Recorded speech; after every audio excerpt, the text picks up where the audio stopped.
آج ہمیں جناب حکیم شہباز چودھری صاحب کو گولڈ میڈل پہنایا ہے اور تعریفی اسناد بھی دی ہے.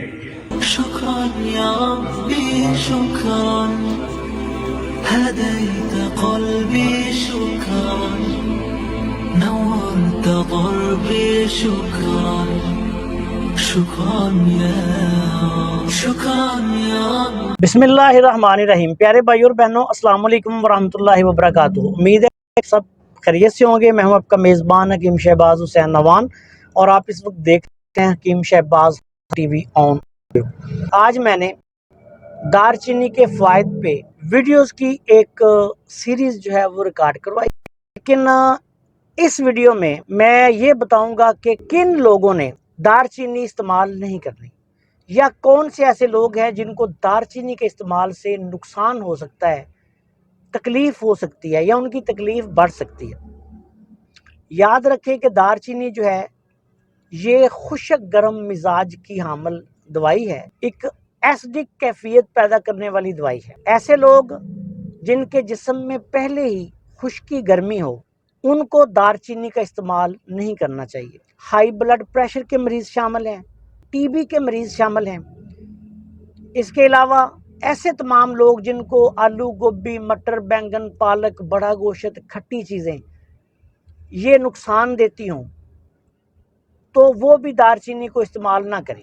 بنیادی طور پر خشک گرم مزاج میں مبتلا جتنے بھی لوگ ہیں جن کو قبض کے مسائل ہوتے ہیں، معدے کے مسائل ہوتے ہیں، معدے کے ایسے مسائل جن میں خشکی گرمی کی زیادتی کی وجہ سے تذابیت ہو، ایسڈک کیفیت ہو، السر ہو، ایچ پیلوری پازیٹیو کا مسئلہ ہو، یا ایسا سمجھ لیں کہ ایسے تمام لوگ جن کو تذابیت والی چیزیں استعمال کرنے سے تکلیف ہوتی ہے وہ یہ چیزیں استعمال نہیں کر سکتے. تو ایسے لوگ جو بواسیر خونی میں مبتلا ہوں، جو ٹی بی کے مریض ہوں، خشک دمے کے مریض ہوں، یا وہ سوداوی مزاج میں السر یا سوزش معدہ کے مریض ہوں، یا ان کو قبض کے مسائل ہوں، یا ان کا ہائی بلڈ پریشر ہائی رہتا ہو، تو ایسے لوگ دار چینی استعمال نہ کریں، ان کو اس سے نقصان ہوگا. کالے یرکان اور یرکان کے مریض جو ہیں وہ بھی دار چینی استعمال نہ کریں،